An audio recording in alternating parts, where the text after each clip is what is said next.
Hey guys, how's it going? It's Jewel Tolentino here. Alright, so in this video, I'm going to be talking about how we did $232 at a garage sale when most of the items were between $1 to $5.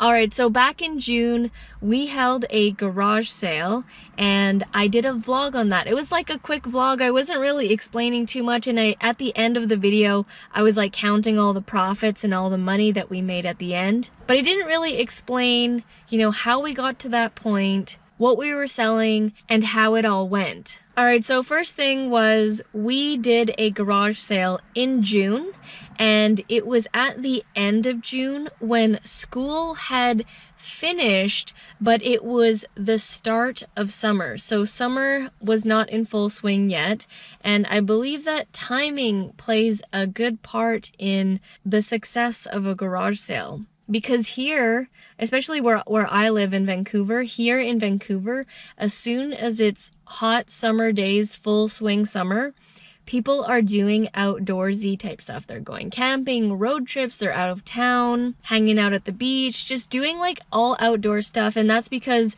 we have rainy season most of the time here in Vancouver. Once it hits September, we lose the sun and it's just rain all the time. So us Vancouverites, when it hits summertime, we really value it. So having the garage sale at the right time, like right when school had just ended and people were just getting into the swing of summer, we put it on a Sunday, and it was from 9 a.m. to 3 p.m.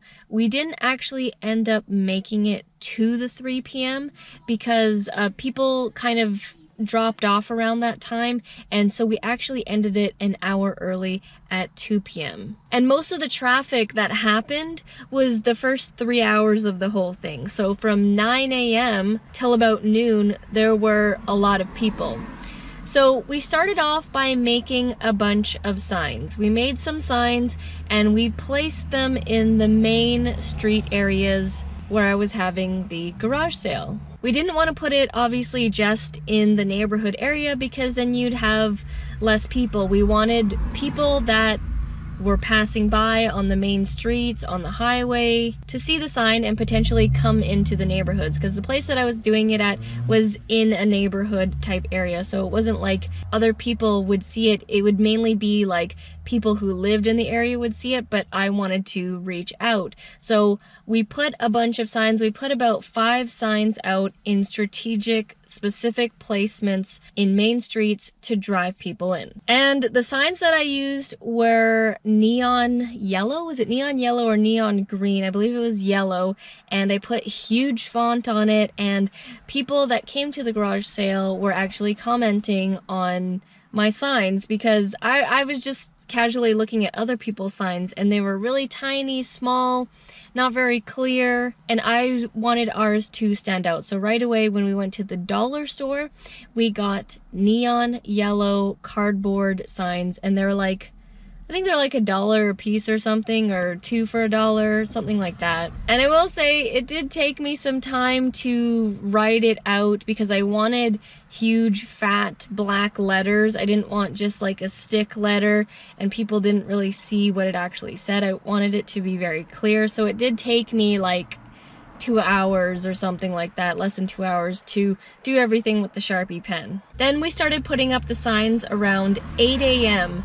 and right when we put up the signs, people started coming over already, and we actually were not ready, and we had to tell people to come back. So be prepared when you start putting up signs. People are going to show up right away, even though it clearly says the time on it. Now this garage sale was compiled of items that were no longer being used. I had no care about. It was my items, Arit's items, my parents' items. Did not care about these items. They could have been thrown in the trash and I wouldn't have cared.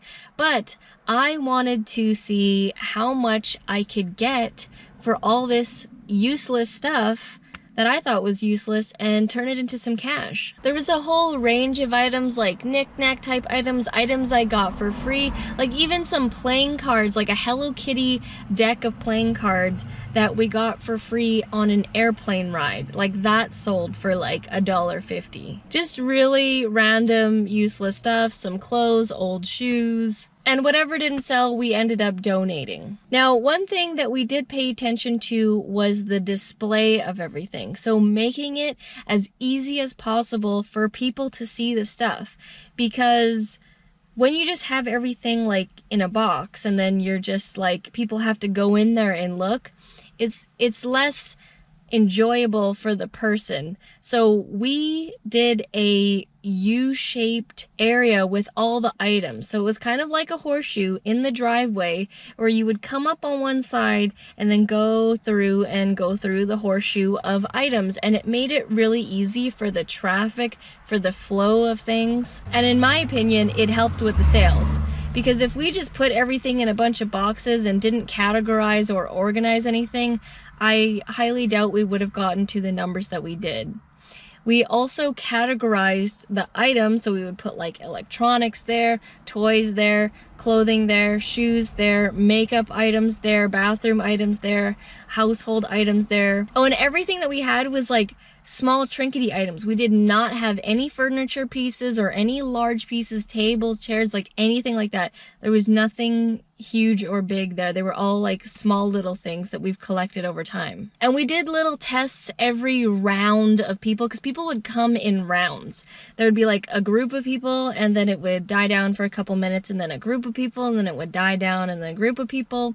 So what we did was we would display items, and then, okay, if we wanted something to sell, we would make a better display for it. So Reet had a bunch of like makeup and jewelry, and it was spread out, but it wasn't nicely displayed. So every time people would come, we would make the display like more appealing, nicer, and we would say to ourselves, okay, what do we want to sell now? Let's make it really look really nice. And people would actually go up to it and check it out. So all these things really do make a difference.